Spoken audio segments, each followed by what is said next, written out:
मैं समझता हूँ ये जो एक आक्रोश ही था जो जिसको बांग्लादेश में हमने देखा। अगर आप इस तरह जुल्म करने पे आ जाओगे और किसी के अधिकारों को लूटने पे आ जाओगे तो फिर ये विरोध बढ़ेगा और सरकार इस तरह के काम करे जिस तरह बांग्लादेश में। सवाल ये यहीं से शुरू करते हैं भारतीय जनता पार्टी। आपके कितने मेंबर ऑफ पार्लियामेंट है मुस्लिम, कितने जो आपने मंत्री बनाए मुस्लिम, कितने एमएलसी बनाए आपने मुस्लिम, और साथ साथ मैं उत्तर प्रदेश से आता हूँ। उत्तर प्रदेश में जहाँ तक मैं जानता हूँ एक भी मुस्लिम इंस्पेक्टर जो है चार्ज पे नहीं। इससे कितने डीएम आपने मुस्लिम जो है चार्ज पर रखे हैं, कितने आईपीएस आपने मुस्लिम चार्ज पर रखे हैं। चंद्रशेखर जी, कहीं ना कहीं विपक्षी पार्टियों का ये कहना है कि मुस्लिम्स का जो हक है वो मारने की कोशिश की जा रही है। भारतीय जनता पार्टी दूसरी तरफ कह रही है कि हम तो कोशिश कर रहे हैं कि उनको ज्यादा हक मिले। कैसे? आपकी आज तक की कौन सी योजना है जिसमें मुसलमानों को आपने ज्यादा हक दे दिया? सवाल ये यहीं से शुरू करते हैं भारतीय जनता पार्टी से। आपके कितने मेंबर ऑफ पार्लियामेंट है मुस्लिम, कितने जो आपने मंत्री बनाए मुस्लिम, कितने एमएलसी बनाए आपने मुस्लिम, और साथ साथ मैं उत्तर प्रदेश से आता हूँ। उत्तर प्रदेश में जहाँ तक मैं जानता हूँ एक भी मुस्लिम इंस्पेक्टर जो है चार्ज पे नहीं। इससे कितने डीएम आपने मुस्लिम जो है चार्ज पर रखे हैं, कितने आईपीएस आपने मुस्लिम चार्ज पर रखे हैं। तो सरकार की मंशा देखनी पड़ेगी। असल सवाल है किसी को मारने के लिए लाठी मारने की जरूरत नहीं है। उसका रोजगार उसको आर्थिक रूप से कमजोर कर दो, यही प्रयास सरकार द्वारा किया जा रहा है। ये मुसलमानों का धार्मिक जो है विषय है, इसमें सरकार घुसपैठ करने काम करे, घुसने काम कर रही है।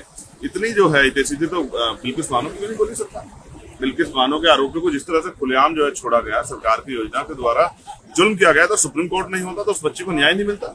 और वो कह रहे हैं मुस्लिम महिलाओं को लोग प्रतिनिधित्व देंगे, तो मैं तो धन्यवाद करूंगा सरकार को। सबसे पहले बिल्कुस बानो को देना चाहिए और वो तमाम मुस्लिम महिला जिनके साथ जुल्म हुआ है उनको अवसर देना चाहिए, तब तो हम माने। लेकिन सच ये है कि सरकार वहां बहुमत में है, वो उसको पास करा सकती है। हमने डिवीजन की मांग की, हम और वैसे 2 ही लोग थे जो डिवीजन की मांग कर रहे थे, ये बिल पे डिवीजन हो। मगर सवाल ये है कि आप बहुमत में होके अगर न्याय की जगह दमन करने लग जाओगे तो ये दमन नहीं चलेगा। मैं समझता हूँ ये जो एक आक्रोश ही था जो जिसको बांग्लादेश में हमने देखा।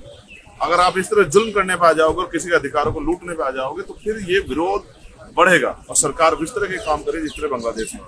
हालांकि कुछ पॉलिसियों में हम लोग बिल्कुल स्पष्ट हैं कि जब देश की अस्मिता का विषय आएगा तो सरकार को हम लोग जो है किसी भी कीमत पे कमजोर नहीं पड़ने देंगे, घबराने नहीं देंगे। लेकिन आज जो हमने पार्लियामेंट में देखा वो ये था कि मुस्लिम समाज के लोगों के अधिकारों को छीनने काम किया। मैं सरकार से मांग करूंगा, जैन समाज के लोगों के कितने तीर्थंकरों को लूटा जा रहा है, कितने तीर्थंकरों को बैन कर दिया गया है, उनकी जो आस्था का खिलवाड़ किया जा रहा है, सरकार उसमें इंक्रोचमेंट किया जा रहा है। तो जैन समाज के बारे में सरकार ने क्या सोचा? लेकिन वहां कहीं नहीं दिखाई देते। जहां जिस एजेंडे से देश के मुसलमानों को कमजोर करने का प्रयास किया जाए वो उस पर काम करते हैं। यही सरकार डिवीजन आपने ये डिवीजन हमने मांग की और बहुत जोर से मांग की, लेकिन मुस्लिम्स हैं उनको इस समय उनका हक छीनने की कोशिश की जा रही है और डिवीजन की मांग